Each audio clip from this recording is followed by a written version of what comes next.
اللهم ربنا ألهمنا رشدنا وأعذنا من شرور أنفسنا. اللهم أرنا الحق حقا وارزقنا اتباعه وأرنا الباطل باطلا وارزقنا اجتنابه. اللهم ارحمنا بالقرآن العظيم واجعله لنا إماما وهدى ورحمة. اللهم ذكرنا منه ما نسينا وعلمنا منه ما جهلنا وارزقنا تلاوته آناء الليل وأطراف النهار واجعله لنا حجة يا رب العالمين آمين. رب اشرح لي صدري ويسر لي أمري واحلل عقدة من لساني يفقه قولي. ربي زدني علما. أعوذ بالله من الشيطان الرجيم. بسم الله الرحمن الرحيم. السلام علیکم ورحمۃ اللہ وبرکاتہ۔ قواعد کے سلسلے میں آج ہم اقلاب کے بارے میں پڑھیں گے، یعنی اقلاب کا قاعدہ۔ اب اقلاب کا قاعدہ کیا ہے؟ قرآن مجید کی قرأت کرتے ہوئے ہم دیکھتے ہیں کہ درمیان میں کہیں کہیں حروف کے اوپر جو ہے میم لکھا ہوتا ہے، ٹھیک ہے۔ اب میم کی دو اشکال ایسی ہیں جو قرآن کی سطر میں پائی جاتی ہیں۔ ایک ہے حروف تہجی کی مکمل صورت، مطلب جس طرح ہم حروف تہجی میں پڑھتے ہیں نا، میم مکمل صورت، اس کی مکمل شکل، تو ایک تو وہ ہمیں نظر آتی ہے، اور ایک جو میم ہے وہ آدھی اشکال کی صورت میں نظر آتا ہے، ٹھیک ہے، آدھا میم بنا ہوتا ہے۔ تو اقلاب کے سلسلے میں ہم پورے میم کے بارے میں پڑھیں گے، ٹھیک ہے۔ آدھے میم کا کوئی ذکر نہیں ہو رہا ابھی، ہم صرف میم کی پوری شکل کے بارے میں بات کر رہے ہیں۔ یہ اقلاب کا نشان ہے، ٹھیک ہے۔ اب اقلاب کیا ہے سمجھیے گا۔ نون ساکن یا تنوین کے بعد، نون ساکن یعنی نون ساکن کیا؟ جب نون کے اوپر جزم ہوگا تو نون ساکن ہو جائے گا اور وہ اپنے ماقبل یعنی پیچھے والے حرف سے ملا کر پڑھا جائے گا۔ اسی طرح تنوین، تنوین میں ہم اچھی طرح سے سیکھ چکے ہیں کہ دو زبر دو زیر دو پیش یعنی تنوین، تو ایک زبر جو ہے وہ حرکت کو ظاہر کرتا ہے اور جو دوسرا زبر ہے وہ نون ساکن کو ظاہر کرتا ہے، ٹھیک ہے۔ اسی طرح دو زیر میں بھی اور اسی طرح دو پیش میں بھی۔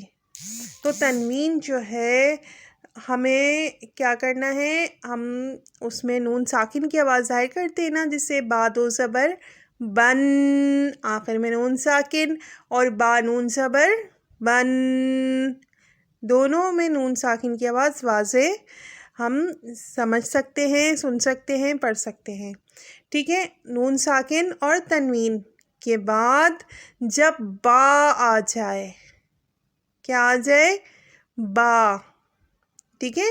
نون ساکن اور تنوین سے مطلب یہ ہے جب ہم دیکھتے ہیں قرآن میں کہ کسی حرف کے اوپر نون ساکن ہے، ٹھیک ہے، نون حرف جو ہے ہمارا نون اور وہ ساکن ہے، یا پھر کوئی بھی حرف ہو اور اس پر کیا ہو تنوین، تو اس کے بعد والا جو اگلا آنے والا حرف ہے وہ با ہوگا، تو نون کی آواز ہم میم میں بدل دیں گے۔ جو نون ساکن کی آواز تھی اب وہ آواز میم ساکن میں بدل جائے گی، ٹھیک ہے۔ اور نون ساکن اور میم ساکن غنہ کر کر ہی پڑھے جاتے ہیں، تو ہم میم ساکن کو بھی غنے کے ساتھ ادا کریں گے، ٹھیک ہے۔ اب جو ہے میم ساکن ہم کیسے لگائیں، روانی میں ایسا نہ ہو کہ ہم یوں ہی پڑھتے چلے جائیں۔ تو ایک بات دھیان میں رکھیے گا کہ یہ میم جو ہے قرآن میں لکھا ہوا ہوتا ہے، ہمیں صرف سمجھنا ہے کہ یہ میم کیوں لگایا گیا ہے، یا یہ کہیں پر بھی لگ سکتا ہے، یا اس کا کوئی مخصوص علامت ہے کہ یہ اسی کنڈیشن میں ہی میم آئے گا۔ تو اب آپ اچھی طرح سے سمجھ چکے ہیں کہ نون ساکن اور تنوین کے بعد با آنے کی صورت میں جو ہے یہ میم کا اظہار کیا جاتا ہے، اور میم آلریڈی لکھا ہوا ہوتا ہے، اور اس قاعدے کو اقلاب کہا جاتا ہے۔ ٹھیک ہے، تو ہم نے اس میم کو غنہ کرتے ہوئے واضح پڑھنا ہے۔ نون کی جو آواز تھی، اب نون ساکن تھا پہلے سے، ٹھیک ہے، میم نون زیر من، اب جو ہے آگے ہمارا جو ہے با شروع ہو رہا ہے، اگلا حرف با ہے، اور اب ہمیں من کو مم پڑھنا ہے۔ تو ہم اس طرح سے واضح کر کے پڑھیں گے، غنہ اتنا واضح آواز میں ہوگا کہ وہ نون جیسا نہ لگے، وہ میم اور میم، ٹھیک ہے، ہماری جو دونوں میم کی آواز ہیں وہ واضح ہونا چاہیے، جیسے مم مم۔ اب آگے با میں نے آپ سے کہا تھا، اب ہم دیکھتے ہیں با عین زبر با، دال زیر دی، بعدی، ملا کر میں پڑھتی ہوں، مم بعدی مم بعدی، ٹھیک ہے۔ اس طرح سے ہم نے نون ساکن کی جو آواز تھی اس کو میم ساکن سے بدل دیا، اور میم پہلے سے ہی لکھا ہوا ہے۔ ہمیں اقلاب کا قاعدہ سمجھنا ہے کہ یہ میم کس صورت میں آیا ہے اور کیا کنڈیشن ہے اس کی، مطلب با آنے کی صورت میں ہی اقلاب کیا جاتا ہے، اور با کب آنا ہے؟ جب نون ساکن اور تنوین کے بعد حرف با آئے تو ہمیں اقلاب کرنا ہوتا ہے، اور یہ میم اسی قاعدے کی نشاندہی کرتا ہے، ٹھیک ہے۔ تو اب کیا کرنا ہے ہمیں؟ اس قاعدے کو سیکھنے کے بعد اگر ہم اس میم کو چھوڑ کر پڑھتے تھے، ٹھیک ہے، اگر ہم اس میم کو اگنور کرتے تھے، کبھی پڑھ لیا کبھی نہیں پڑھا، یا یہ نہیں معلوم تھا کہ یہ کیوں لگایا ہے، تو اب ان باتوں کو اچھے سے جان چکے ہیں۔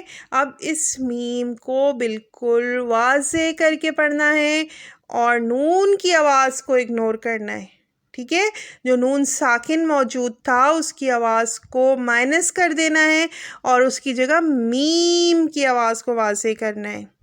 تو یہ نون ساکن کا ہے، مم بعدی، ٹھیک ہے، مم بعدی۔ اسی طرح میں تنوین کی ایک مثال، کرام بررہ، کرام بررہ، اب مم کی آواز، کیونکہ میم کے ساتھ کیا تھا؟ تنوین، اور آگے ہم با دیکھتے ہیں نا حرف، تو ہم نے کیا کیا؟ من کو مم پڑھ دیا، اور میم تو آلریڈی پہلے ہی لکھا ہوا تھا، تو بس ہم نے اس کو سمجھ کر پڑھ لیا ہے کہ یہ اقلاب ہے، یہ اقلاب کی صورت ہے جو میم یہاں لکھا ہے۔ اب ہم نے ہمیشہ میم کو واضح کر کے پڑھنا ہے۔ جزاکم اللہ خیرا کثیرا واحسن الدنیا والآخرہ، بارک اللہ لی ولکم فی القرآن العظیم، ونفعنی وإیاکم بالآیات والذکر الحکیم، سبحانک اللہم وبحمدک، اشہد ان لا الہ الا انت، استغفرک واتوب الیک۔